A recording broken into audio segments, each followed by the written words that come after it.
Olá, abrindo mais um Painel Regional, o seu habitual programa de debates, sempre aqui pela Santa Cecília TV ao vivo, e você também pode rever o programa à noite, às 20 horas, aqui na Santa Cecília TV. Pode assistir pelo Santa Portal, o portal digital da Santa Cecília. Aqui os temas mais importantes, a pauta que diz respeito ao interesse da Baixada Santista, os grandes temas nacionais, sempre discutidos, sempre debatidos pelos nossos convidados, pelos nossos comentaristas, que levam a você os fatos, a notícia e também quem faz notícia. Hoje recebendo aqui o advogado Manuel Rogério, aqui à minha esquerda, e à minha direita, o professor, advogado e jornalista Vicente Cassione. Na ponta lá, a Camila Loy, que logo já vai falar como você interage aqui com o painel regional. Vamos apresentar agora os jornais que são parceiros aqui do painel regional. Diário do Litoral, que traz como manchete: Executivo de Santos depõe na Lava Jato, conduzido pela Polícia Federal. Trago aqui um exemplar para o Manuel Rogério e outro aqui pelo mestre Cassione. Jornal parceiro também, a Gazeta de São Paulo, que traz na manchete: chorando, Cunha renuncia à presidência da Câmara. Está aí, manchete da Gazeta de São Paulo. Jornal do mesmo grupo do Diário do Litoral. Uma edição aqui, Manuel Rogério, e outra para o professor Cassione. Bom, tudo bom, Manuel Rogério? Tudo bem, Heraldo. Queria dar uma boa tarde especial aos nossos telespectadores, ao doutor Cassione, à Camila, e dizer que é uma satisfação estar aqui com o doutor Cassione, com os membros da mesa e junto com os nossos telespectadores. Muito bem. Professor Cassione, encerrando esta semana com assuntos palpitantes que vêm desde Brasília e terminam aqui na nossa cidade, na nossa Baixada. Boa tarde, Heraldo. Assuntos palpitantes? Eu não acho que sejam, não. Um abraço ao Manuel Rogério, à Camila. Palpitantes por quê? Porque mexem com os nossos corações. Palpitação é o batimento cardíaco acelerado. Eu já desacelerei. Os meus batimentos estão quase parando diante dessa procissão que anda de marcha ré. Procissão já anda devagar. Andando de costas, então, não tem mais novidade, não tem mais nada que possa me fazer palpitar. Mas se você acha que são palpitantes, você deve ter alguma notícia diferente. Ponha no ar que eu quero ver se palpito. E dou palpites. Com os corações palpitando, nós vamos até a Camila, que vai falar como a gente... Vai dar o seu boa tarde, naturalmente, e vai falar como você aí de casa interage aqui com a gente do Painel Regional. Boa tarde, Geraldo. Boa tarde ao doutor Manuel Rogério, ao doutor Cassione. Boa tarde também a você que está em casa. Bom, aqui na nossa bancada você também tem espaço para debater, opinar, perguntar. Basta acessar a nossa página no Facebook, facebook.com/Painel Regional TV, ou então pelos nossos telefones, nossos dois números que estão sempre à sua disposição. 3223-1120 e 3223-7676. Deixe a sua participação, que sempre é muito importante aqui em nossa bancada. Uma prioridade é das mulheres, a Camila falou, agora queria saudar os telespectadores, que eu já não tinha saudado, e saudar a própria Camila, que deve também ter assuntos palpitantes para nos trazer. Eu ia dizer comentários de personagens que são habituais, assíduos telespectadores, que sempre também nos fazem palpitar. Exatamente. Bom, quando eu disse que as notícias começam lá em Brasília e deságua aqui na Baixada, na verdade, nós tivemos fatos aí surpreendentes aí nas últimas horas. Por exemplo, Lava Jato, nova operação Caça-Fantasma. Levou coercitivamente a depor aí o empresário Edson Paulo Fanton, que seria representante, é representante do grupo do banco FPB Bank, né, um banco panamenho que tem um delivery de contas secretas para quem tem muito dinheiro conseguido lá não se sabe como. deposite em paraísos fiscais. E veio de Brasília também a renúncia do Eduardo Cunha. O Eduardo Cunha, muitos podem dizer, bom, isso ficaria circunscrito a Brasília ou ao Rio de Janeiro, base eleitoral do Cunha, mas não, nós tivemos aí um personagem que foi prefeito de Santos, é o primeiro secretário da Câmara dos Deputados e se apresenta, logo após a renúncia, aliás, já se apresentou como candidato, chegou a dizer que não era tão ligado assim ao Eduardo Cunha. Se apresenta como candidato à presidência da Câmara e diz que o país precisa de alguém que esteja alinhado com as reformas que são necessárias. Por exemplo, a reforma trabalhista, a reforma previdenciária e, mais do que isso, o arroxo necessário que precisa ser feito. Disse mais Beto Mansur que se não for um presidente alinhado com esses propósitos do governo, pouca coisa vai mudar nesse país. É um pouco de notícia, doutor Cassione? Não, esse é o Beto. O Beto eu conheço desde bastante tempo. O Beto sabe pegar o bonde na hora certa, andando, como a gente fazia quando era moleque. Pegava o bonde andando e descia do bonde andando. Sobe no estribo. Era. Segurava no balaústre até o momento de descer. Então o Beto sabe, ninguém pode negar, ele é um político de visão para, evidentemente, claro, visão para saber onde deve estar na hora certa, no lugar certo. O Cunha o colocou ao lado dele, sentado à direita dele, como secretário da Câmara, porque se o Cunha não quisesse, ninguém comporia a mesa com ele, a não ser quem ele quisesse, evidente. E aconteceu isso. O vice-presidente já o traiu e o Beto não traiu o Cunha, mas rei morto, rei posto, o Beto já se candidata a rei. É assim, a política é isso. A política é a arte de passar a perna nos outros ou de, se os outros caírem sozinhos, chegar a ocupar o lugar dos outros. Isso é a regra da política.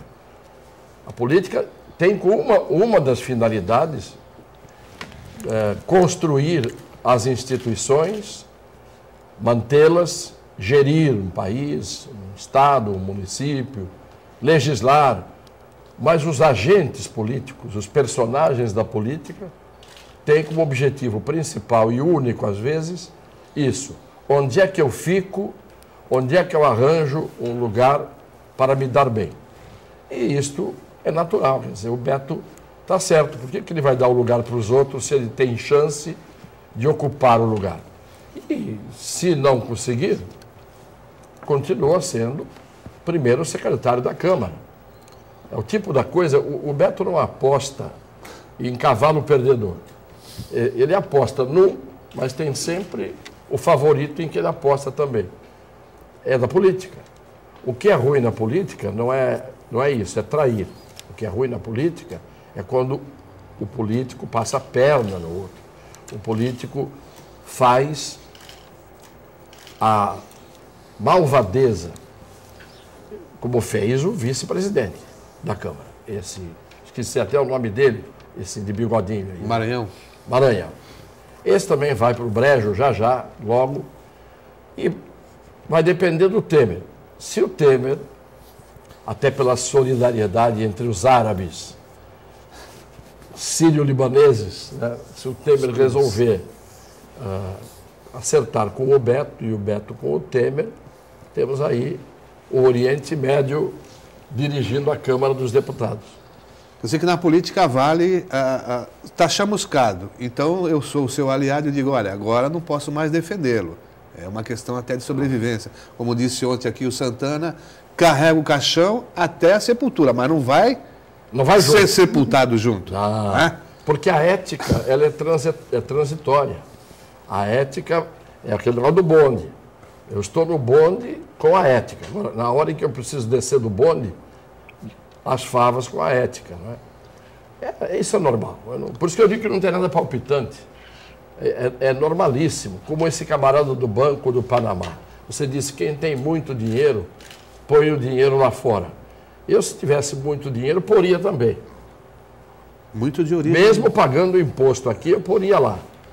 Porque quando eu vejo alguém dizer, virão notícias, medidas impopulares, a gente lembra do Collor. Quanta gente morreu, quanta gente infartou, O confisco. quanta coisa aconteceu com aquele confisco, isto é, o seu dinheiro que você tem guardado muito ou pouco numa instituição financeira, no dia seguinte não é seu. Você não pode mexer nele. Isso em qualquer lugar do mundo seria crime. Aqui no Brasil todo mundo aceitou e tolerou. Preferiu infartar, ter um AVC ou morrer, mas o dinheiro ficou lá intocável. E as pessoas que se virem, não tem dinheiro, ele cai do céu. Faça uma oração a Alá que o maná cai do céu. Professor, só para a gente encerrar essa discussão aqui, esses comentários a respeito da sucessão lá da Câmara, vem de Brasília a notícia que os favoritos são os deputados Rodrigo Maia, do DEM do Rio de Janeiro, Rogério Rosso, do PSD do Distrito Federal, e o Fernando Giacobo, do PR do Paraná. Conhece-os? São do tempo que o senhor foi deputado? O Maia eu conheço, era um meninão. Quando eu fui deputado, era um garotão começando, filho do César Maia, que foi prefeito do Rio de Janeiro.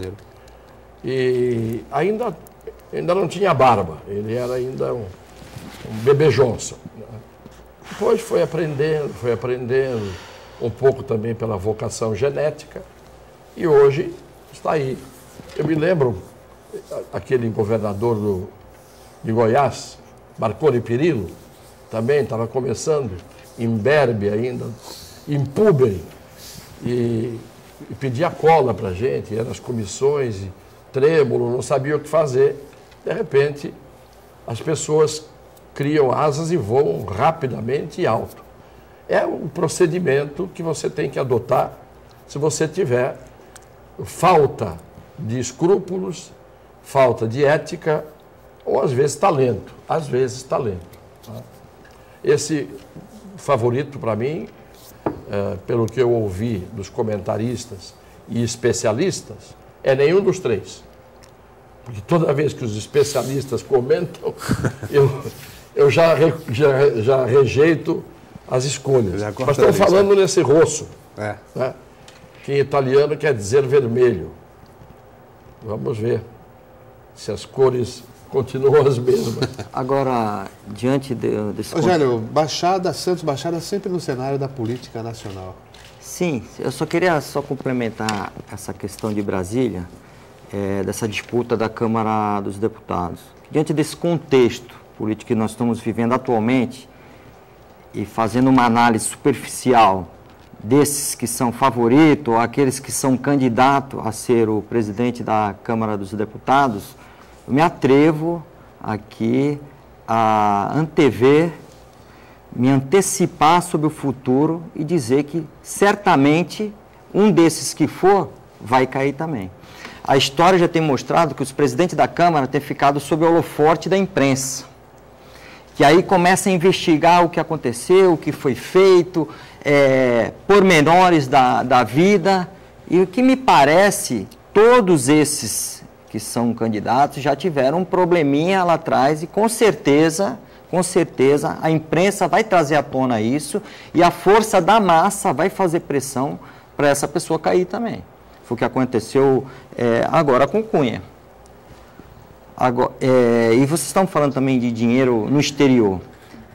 Isso fez cair o presidente do STJ, que pediu afastamento por conta que descobriu que o filho dele tinha uma offshore no exterior. Ele pediu afastamentos por 3 meses. Não é crime nenhum ter essas empresas no exterior. O problema é quando a origem do dinheiro é ilícita ou isso não é comunicado à Receita Federal e ao Banco Central. Você sabe que um dia eu contei, e as pessoas não acreditaram, o Francisco Falcão, que é o atual presidente do STJ, que vai se licenciar, porque está na mira das investigações que andam pairando no ar, um dia eu impetrei um habeas corpus no STJ e caiu com ele não era o presidente, ele era um dos ministros, caiu com ele e eu fui pessoalmente para falar com o ministro aquelas argumentações que normalmente você leva no memorial escrito, sim, que é para o ministro dar mais atenção. Se você só manda aquilo pelo protocolo, vai na pilha e ninguém vê. Então você vai lá, pede audiência, e diz, olha, eu queria chamar a atenção para o senhor, para esses argumentos, para esse memorial e tal. Quando eu cheguei, ele não me atendia, até que eu forcei que ele me atendesse. E quando ele me atendeu, veio com uma conversa meio mole, que eu não entendi direito. E quando eu estava no aeroporto voltando, chega um cidadão que eu não conhecia, no aeroporto de Brasília, e diz para mim, você está com esse caso assim, no STJ, e o relator é o ministro Falcão. Tem aqui um cartão de um advogado do Recife, põe esse advogado do Recife na parada, foi essa expressão que o sujeito disse, fica junto com você, vocês acertam aí os honorários, etc., que o ministro está indicando esse advogado. Eu mandei um recado pelo mesmo estafeta, dizendo o seguinte, diga ao ministro que olhe bem o meu caso, com toda a atenção e com todo o carinho, porque este convite que ele faz para eu incorporar um advogado lá do Recife, um caso que não tinha nada a ver com o Recife, eu vou a público, eu vou à televisão e vou denunciar. É claro que eu não teria espaço na televisão, mas o recado voltou e o ministro, que deve e teme, que quem deve teme, se encolheu e acabou me dando a liminar no habeas corpus que eu queria. Isto faz seguramente 10 anos, no mínimo 10 anos. Você era deputado, não? Eu não me lembro se era ou se já não era, porque eu já não sou há mais de 10 anos. Então, isso já me mostrava o cenário que você encontra nos tribunais superiores. E quem era esse Falcão? Quando ele assumiu a presidência, então, eu estava só esperando. Não deu outra, está aí. Do mesmo jeito, eu sempre digo, eu nunca fui profeta. Eu sempre fui uma pessoa que antes de dormir, eu tenho um pouquinho de insônia. Aí eu fico pensando nas coisas. Vieram dizer agora que a guerra do Iraque foi uma farsa, que não havia motivo, que era mentira, as armas químicas eram mentira, as armas químicas do Saddam, e que aquilo foi um pretexto que o Bush arranjou para gastar quase $1 trilhão para favorecer as indústrias bélicas, pelo interesse do petróleo e outras coisas mais. Pois bem, eu fui procurar nos guardados dos meus escritos semanais. Em 2002, quando ia ser provavelmente iniciada a invasão do Iraque, eu escrevi 12 artigos seguidos na Tribuna de Santos, dizendo que era farsa, dizendo que eu desconfiava até do 11 de setembro, por razões que agora não vem ao caso, e que tudo isto um dia ia ser esclarecido, porque a história nunca é escrita no dia em que ela acontece. Sempre ela é escrita mais tarde. E está aí, veio à tona. Ninguém precisa ser gênio, nem profeta, nem historiador, para ver as coisas que estão acontecendo. Se você está andando e olhando para o chão, você não tropeça. Não é? Só tropeça quem está olhando para a lua. Então, é o que o Hélio Ribeiro dizia. Enquanto o poeta olha a lua, aponta a lua, o idiota olha para o dedo. Tá? Então, tem que pensar que as notícias que a gente conhece, que a mídia passa, que as versões das assessorias de imprensa, que as versões das redações, nem sempre são, senão, o avesso da verdade. O compromisso da verdade que o jornalista tem que ter e que o comentarista político tem que ter é um compromisso em que ele ou abre mão de se atrelar aos seus interesses ou ele vai seguindo a sua própria consciência e observando com seus olhos, enxergando por ele mesmo, pensando com a própria cabeça, que é o que falta hoje em muitos desses ambientes intelectuais deste país. As pessoas estão pensando com o pé, e o pior é que no pé há, no dedão, uma imensa e dolorosa unha encravada que atrapalha o pensamento. Muito bem, com essa referência a Hélio Ribeiro e seu poder da mensagem, o maior comunicador do rádio do século passado, a gente sai para o primeiro intervalo e já retorna já já. Muito bem, já de retorno aqui para o segundo bloco do painel regional e a gente já vai aqui para a travessia de balsa. Já estabilizou, normalizou o serviço, Manuel Rogério? Olha, ainda anteontem estive no Guarujá, ainda há uma certa dificuldade para a travessia da balsa. Claro que a pessoa consegue fazer a travessia, mas não de acordo com a rapidez e celeridade que a gente precisa nesse dia corrido, nesse dia a dia que é corrido. Aliás, mas o curioso é o seguinte, as pessoas reclamam, claro, tem que reclamar, o serviço não está como se esperaria. E a Dersa aqui vem afirmando que está tudo na normalidade, que vem procurando se esforçar, que vem procurando melhorar, mas o fato é que não está 100% funcionando. Você tem razão. Eu, na leitura do jornal, percebi na tribuna do leitor uma declaração da Dersa reclamando de um texto publicado na Tribuna Livre, até publicado pelo Banha, que o Banha citou da representação que nós interpusemos em Cubatão por conta daqueles roubos e latrocínios ocorridos na descida da Imigrantes e da Anchieta. E aqui na verdade, o artigo é sobre a Dersa, a travessia. Sim. E... Não, o artigo fala disso, mas fala também da travessia da balsa, que fica longe de ser um serviço eficiente. E, inclusive, ele fala até quando ficar refém da Dersa e a quem reclamar. A quem reclamar por quê? Nós temos o governo do Estado que está cansado de saber da deficiência da Dersa. Eu queria fazer aqui uma pergunta, porque o doutor Cassione foi deputado federal de 95 a 98.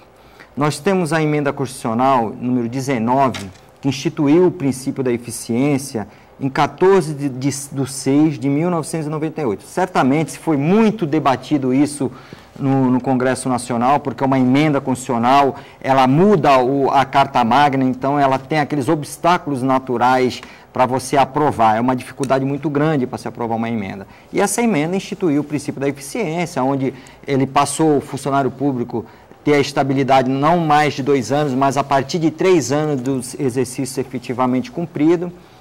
E na questão da prestação do serviço público, isso foi muito discutido e isso, nós que somos tomadores do serviço público, nós ficamos, acho que, muito satisfeitos de saber que a Constituição Federal estabeleceu que o serviço público tem que ser prestado de forma eficiente. Como o senhor vê, doutor Cassione, o senhor acha que realmente nós estamos tendo um serviço público de acordo, que eu acredito que deve ter tido uma dificuldade muito grande, porque quando você vai instituir alguma exigência para o Estado, é uma dificuldade, os parlamentares debatem muito, porque você tem a maioria do governo que não quer ter aquela responsabilidade maior do que já tem, mas parabéns para os parlamentares dessa época que conseguiu instituir isso. Mas, infelizmente, os governos atuais não têm agido de forma a atender esse princípio da eficiência.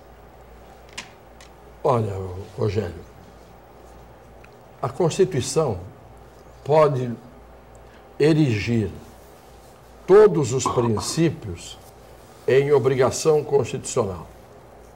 O princípio da ética, o princípio da eficiência, o princípio disso, o princípio daquilo.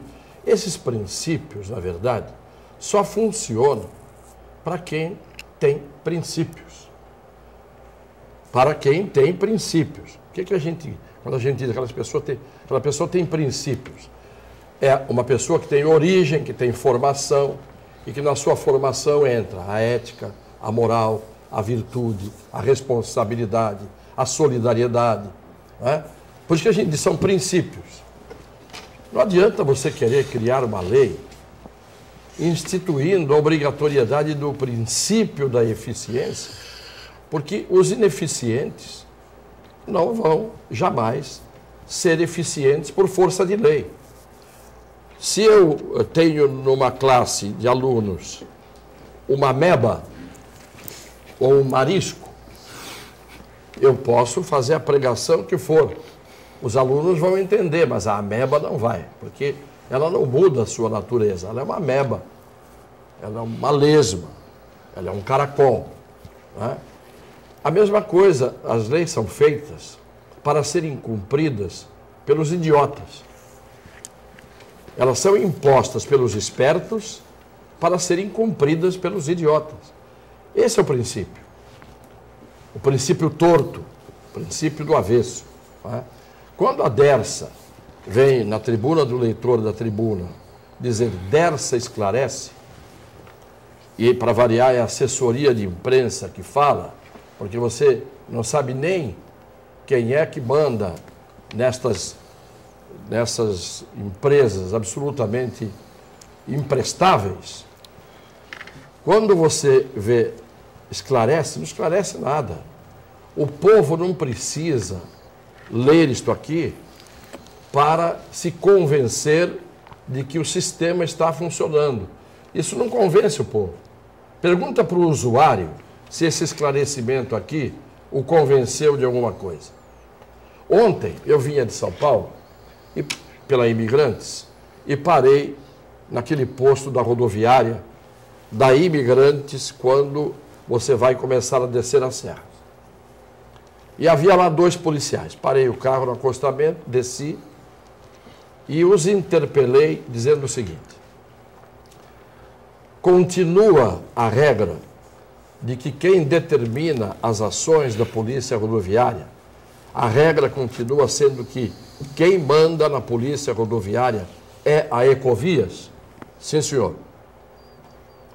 Quem determina a operação comboio, em termos de segurança, são os senhores da rodoviária ou o pessoal da Ecovias? A Ecovias. E aquela multidão de vendedores ambulantes que está nas cabines de pedágio vendendo tudo que você imaginar que pode ser vendido manualmente pelas pessoas. Você só não está vendendo granito bruto, porque ele não tem como carregar. A Ecovias permite. Eu digo, quer dizer que a Ecovias permite? Ele se permite, porque se a gente vai e remove da pista, porque eles estão na pista, em cada box do pedágio, você tem uns 20 vendedores. Isso no meio da pista de uma rodovia, vendendo tudo que se puder imaginar. Aí o sujeito está comprando, a fila não anda. Aí o camarada está pagando o pedágio, a moça do pedágio deu o troco, mas o vendedor ainda não deu o troco, e você fica buzinando atrás. Esta é a situação. Aí eu perguntei para o policial, ele disse, não tem jeito, a Ecovias não permite que nós recolhamos a mercadoria dos vendedores. Então, se a gente tira os vendedores, eles saem com a mercadoria. A gente vai embora, 5 minutos depois voltam todos. Então, é por causa da permissão da Ecovias que os vendedores estão ali. O usuário confunde uma eficiência de uma boa rodovia com a paisagem da rodovia. Eu sempre digo isso. Uma coisa é você subir a Imigrantes num dia como ontem, não é? Num dia de inverno, o céu azul, sem uma nuvem no céu, e você olhar de cima e ver a Baixada ao longe, não é? Ver as montanhas, os vales verdes. Você diz que beleza isso. Mas isso não é a rodovia, não é isso que dá segurança. É o conjunto geográfico da região, né? E, claro, isto é a beleza de uma região. Mas a estrada em si é uma estrada que já está superada. Falando nesses artigos, quando em 2004 foi inaugurada a segunda pista, tem um artigo meu, o título é Segunda Pista, 20 anos de atraso. Isto é, há 12 anos eu já dizia que a segunda pista vinha com 20 anos de atraso. Nesses 12 anos, o governo do Estado não projetou sequer uma terceira pista. Então, não adianta, Rogério, você criar na Constituição princípios. Você lê o primeiro capítulo da Constituição, é uma beleza, mas em nenhum país do mundo você tem tanta poesia, tanta literatura como você tem na Constituição nossa. É literatura. Todos são iguais perante a lei, aquelas coisas muito bonitas que só funcionam, na verdade, ao contrário. Todo mundo é desigual perante a lei privilegia uns, quem faz as leis privilegiam a si mesmos, quem descumpre a lei vai se ferrar apenas se for do interesse dos ferradores. Então, há descumpridores que são beneficiados e há descumpridores que são ferrados. Isso já é uma coisa, que é por isso que eu digo que vocês devem estar percebendo que eu tenho falado até mais calmo, que eu tenho falado menos raivosamente, porque eu tenho os meus cansaços e me submeto ao inexorável. O inexorável é aquilo que não se evita e não se impede. Ele vem. Nós estamos diante do inexorável. Isto é, nós vivemos no Brasil, nós conhecemos todos os sofrimentos que nós amargamos por viver neste país, mas achamos linda a paisagem. Eu também acho que as Olimpíadas do Rio, com metade das Forças Armadas tomando conta de cada esquina, podem até ser pacíficas. Isto é, as Olimpíadas, como foi a Copa do Mundo, como foi a Expo 92.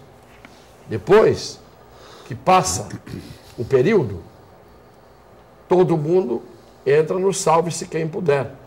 As forças de segurança nacional retornam aos quartéis e os mortos que estão enfileirados na fila de espera, em stand-by, para receber a sua bala intencionalmente dirigida ou perdida, esses vão continuar expostos.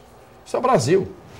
Então, a Dersa manda no governo do Estado, a Ecovias manda no governo do Estado, as estatais mandam nos governos estaduais, municipais e no governo federal. E nós sabemos que é um poder econômico corruptor e corrupto que faz, infelizmente, num círculo vicioso, essa relação de um coito sujo entre a iniciativa privada, entre as empresas e o governo e vice-versa. Eu tenho este espaço para dizer isso.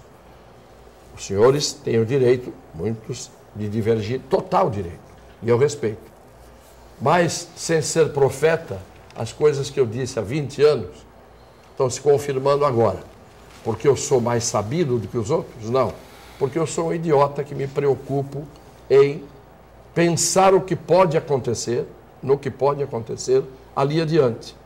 É uma questão de previdência. Né? Hoje, quem é que pode saber no Brasil o que é que vai acontecer até o ano que vem? Pode um país que estava no pântano, afundando, de um dia para o outro, porque mudou a presidenta, porque mudou isso, mudou aquilo, sair de todo o buraco econômico em que estava? Os 12 milhões de desempregados voltam automaticamente para o emprego? As pessoas voltam a ter poder aquisitivo? A inflação diminui, como pela varinha mágica do Temer ou do Meirelles? Então não nos iludamos, não nos iludamos. Nós temos que andar com os pés no chão e a realidade é esta. A realidade é vista por muitos virtualmente. Eu costumo olhar a realidade assim. Ligo o fogão da minha casa e ponho a mão na chama e deixo queimar, para ter a certeza de que o fogo ainda queima. Porque tem gente que precisa fazer isso. Eu aprendi que o fogo queimava. Você sabe como é que eu ensinei um dos meus filhos a não pôr a mão na tomada quando ele era pequeno? Ele gatinhava e enfiava o dedo na tomada. Falei, não tem jeito. Vão dizer que eu fui cruel. Né? Eu peguei um fósforo, acendi, apaguei, pus o dedo dele na tomada e encostei o fósforo, apagado, mas ainda um pouquinho quente, na mão dele. Nunca mais ele pôs o dedo na tomada. Melhor isso do que ele morrer eletrocutado de choque ali na tomada, não é isso? Cada um educa da sua maneira. Eu estou refletindo aqui nas suas palavras e está me vindo na memória que sempre se falou em reformas no Brasil. Agora a reforma da Previdência, a reforma tributária, a reforma política. Há um tempo atrás falou-se muito em reforma do judiciário. Quando começou-se a falar em súmula vinculante, foi muita discussão, achavam um absurdo. E dentro do que o senhor está falando, eu estou refletindo aqui, realmente, que eu vejo é que tem que ter uma reforma de caráter. Porque nós tivemos agora recentemente a vigência, que acabou de entrar em vigente, o novo Código de Processo Civil, que foi aprovado ano passado, ficou nesse prazo de vacátio, e a tendência nova era você transformar uma justiça mais célere e uma justiça em que você criasse bancos de conciliação onde você ia desafogar o contencioso, onde o judiciário tem que realmente julgar. A última rádio, não tem jeito, aí você deixa com o judiciário. Mas acabou de entrar em vigência e o judiciário, os juízes já estão se colocando no sentido de que, pela Constituição Federal, que exige uma celeridade profissional, se mostra inviável uma conciliação. Já estão se antecipando a conciliação. Ao invés de experimentar o diploma legal e saber realmente vai dar certo, o Conselho Nacional de Justiça vai criar, tem pessoas que começou a fazer cursos de mediação e conciliação para atuar nessa nova seara e deixar para o judiciário contencioso. Mas o judiciário já tem se antecipado e não tem marcado essas audiências de conciliação, que seria uma forma. Não quer perder o seu poder e a sua hegemonia. Não interessa ao judiciário que as pessoas resolvam as suas pendências entre eles. Porque vai chegar um dia em que a justiça vai ser feita em cada quarteirão. A justiça vai ser feita em cada bairro. Você vai ter tribunais como se fossem assim policlínicas, né? Ambulatoriais. Ambulatórios de justiça. As pessoas entram ali, fazem um acordo ou não fazem, se não fizerem, aí vai para o judiciário. E aí o judiciário se encarrega de burocratizar tudo. E, infelizmente, você tem toda a razão, nós viemos do Império. Tanto viemos de uma coisa nobiliárquica, né, aquela ideia da nobreza, que o juiz é a excelência. Eu tinha verdadeiro horror quando era deputado, quando me chamavam de excelência. Porque, que excelência? Por que eu passo a ser excelência só porque eu me elegi deputado? Por que um juiz é excelência? Por que o tribunal é egrégio? Por que a Corte, o Supremo Tribunal Federal é o pretório excelso? Eu já fui lá várias vezes fazer uma oração diante do Gilmar Mendes, da Carmen Lúcia. Pretório excelso são os deuses. Não é? Estão lá os deuses do Olimpo. Não existe isso. Isso é só no nosso país. E a gente repete, o Brasil é diferente de tudo, para pior. Muito bem, vamos fazer mais um intervalo e a gente retorna em instantes. Muito bem, de retorno para o terceiro e último bloco do painel regional, nós vamos à participação dos telespectadores. Camila. Então, Heraldo, a Maria José do Boqueirão diz que concorda com tudo que o doutor Cassione está dizendo, e ela fala assim, pois num passe de mágica é realmente difícil acontecer alguma mudança. Você não acha que o que deve mudar mesmo é a mentalidade e o modo de agir dos brasileiros? Porque a gente é o que compõe, né, o nosso país. Enquanto não mudarmos, o Brasil não muda, ela completa. Aliás, o Manuel Rogério acabou de falar isso, né, de uma reforma mudança, de caráter, né? Falta de caráter, né, principalmente de quem ocupa cargo público. Eu agradeço a Maria José mais uma vez, mando um beijo para ela, e digo o seguinte, há pelo menos 40 anos, quando eu comecei a dar aula na faculdade, eu dizia para os alunos o seguinte, e já havia crises, a crise é permanente, crises. A gente pensa que é só essa que é a crise, sempre houve. Eu dizia, a crise no Brasil não é econômica, a crise não é política, a crise é de mentalidade. Crise de mentalidade, escrevi muito sobre isso. Mentalidade é aquela maneira que você tem de ver o mundo, de ver-se a si mesmo e de interagir com o mundo. A mentalidade, por exemplo, se espelha na lei do Gerson. Se eu puder levar vantagem, junto com os outros que estão levando, tudo bem. É uma generalização. A vantagem fica democrática, né? Agora, se eu não levo vantagem, eu critico o que leva vantagem. Muita gente pensa assim no Brasil. Muita gente tem essa mentalidade no Brasil. A mentalidade de aceitar as coisas passivamente. A mentalidade de procurar os seus interesses e dane-se os outros.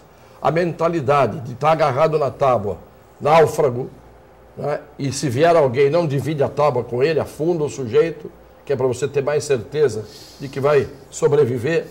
Essa mentalidade é uma maneira de pensar errado. As pessoas começam a aprender desde pequenas a pensar errado e criam uma mentalidade torta. O que é a lógica? A definição filosófica da palavra lógica. O que é a lógica? A arte do bom pensamento. Todos os filósofos entenderam isso claramente. Quem pensa certo e pensa bem, pensar certo não é ter uma opinião que ele acha certo e é a verdade absoluta, não é isso. Pensar certo é fazer o exercício mental. Eu dou um exemplo, você vai para a academia.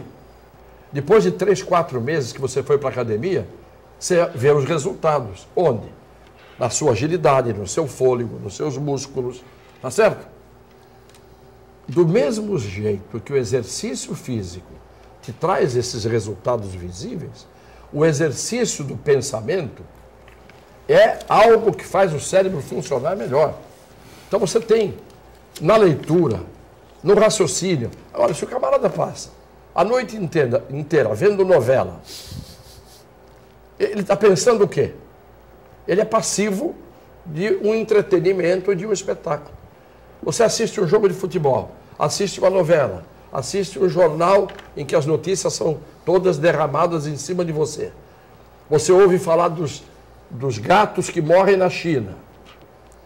E você não está vendo o que está acontecendo em frente à porta da sua casa. Você não é capaz de raciocinar como é que você vai resolver os seus problemas no dia seguinte.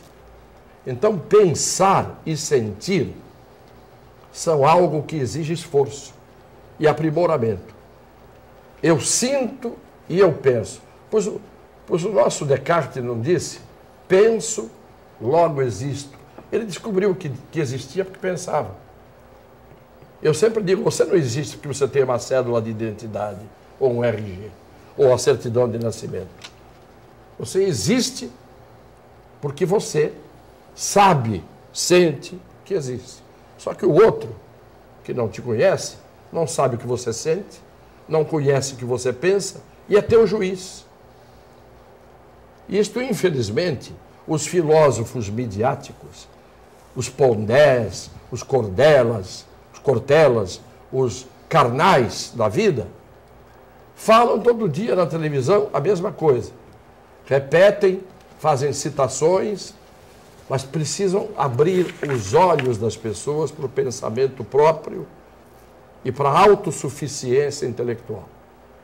Todo mundo, no fundo, quer saber. Todo mundo, no fundo, gostaria de ser sábio. Agora, você não ensina isso, você não estimula isso desde a criança. Dá um brinquedinho para ela ficar apertando eletronicamente. A cabeça não é utilizada.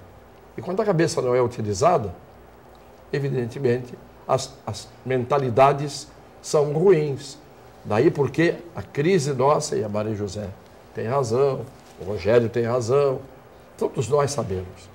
A crise que nós vivemos é a crise da mentalidade. Muito bem. Camila? Valdomiro Trento diz assim, o senhor falou sobre a guerra do Iraque, né, durante o programa e que tem interesses econômicos. A Primavera Árabe também teve interesses econômicos. Na América Latina, o afastamento de Dilma Rousseff também tem interesses econômicos. É por isso que é impossível separar o joio do trigo? Não, é absolutamente possível evitar que haja joio. O grande problema não é separar, porque depois que o joio e o trigo já se misturaram, é porque as coisas estão absolutamente ruins. O ideal era trabalhar para que cada vez menos crescesse o joio e cada vez mais crescesse o trigo, a ponto de, num determinado momento, não haver mais joio. Quem tem uma lavoura não quer que o matagal substitua as plantas produtivas. Então, nós ficamos preocupados sempre nessa luta de ficar... É como a gata borralheira, né? Ela ficava lá na beira do fogão, separando o feijão das impurezas. A madrasta mandava, enquanto que a Eufrásia e a Pancrácia, as duas irmãs, ficavam tocando piano no palácio. Não adianta. Cada um tem que cortar o seu joio que estiver em volta de si. Isso se faz cada um cumprindo o seu dever ético, o seu dever moral e não sendo santo. Porque eu tenho um certo medo da santidade. Santidade me assusta. Eu já repeti isso aqui. Quando começa o dia, eu corro para fazer logo 7 pecados, porque senão eu viro santo. São Luís de Gonzaga dizia, o santo mais santo peca 7 vezes ao dia. Então eu peco já de cara 8 vezes para que eu não vire santo. Eu tenho um certo medo da santidade e da perfeição, mas também não quero virar um Beuzebu. É a mesma coisa. O senhor vai continuar falando porque o Uriel pergunta assim, o que efetivamente está por trás da renúncia de Eduardo Cunha? Quais os interesses serão atingidos por ele e pelos aliados? Bom, o que está por trás eu não sei exatamente porque está por trás. O que está pela frente é que ele recebeu dinheiro, que se ele recebeu todo aquele dinheiro que dizem que ele recebeu, ele é o Banco do Brasil ambulante. Então, das duas, uma. Ou esse homem era o caixa de todo um sistema político e era o distribuidor do dinheiro para todo mundo, e ele era o homem que fazia esse papel, ele era o Lucas Lima, ele era o meio de campo, quer dizer, o cara que distribuía o jogo. Se ele era isso, ele poderia abrir a boca, porque ele, na medida em que ele sabe que ele só era, claro, ganhava o dele, mas distribuía para todo mundo, e o todo mundo está a fim de caçá-lo, ele tem que chorar. E às vezes não é chorar porque está triste, por estar sendo injustiçado. É porque não está sendo feita justiça com os outros. Porque se vocês pensam que ali dentro só levou dinheiro esses que estão investigados, quantos continuam ousadamente fazendo discursos de virtude e tomaram grana? Quantos? Reforma política. Vejam só, eu era deputado, o Berzoini veio com o pacote da reforma trabalhista. O Berzoini. reúne as comissões, a gente trabalhava, fazia, etc, etc. Por trás, eles estavam fingindo que iam fazer uma reforma. Não iam fazer e não fizeram.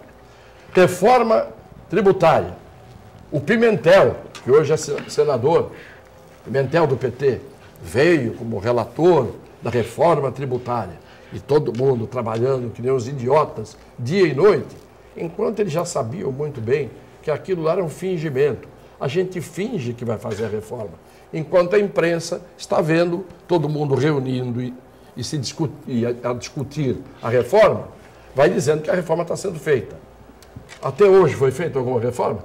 Nem trabalhista, nem tributária, nem política. Então você monta o palanque, você monta o palco, acende a luz, põe um monte de gente ali de figurante e está acontecendo lá uma exibição de uma peça teatral, que é o que o Congresso Nacional costuma fazer. Não é?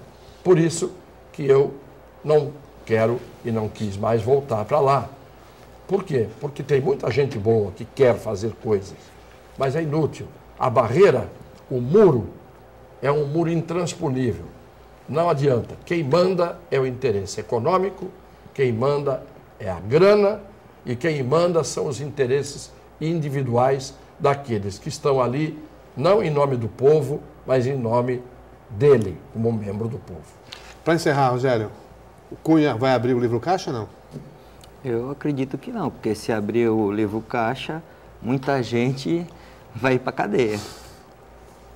Bom, com isso a gente encerra o painel regional de hoje e retornando aqui na segunda-feira com a presença de vocês. Muito obrigado, um bom final de semana.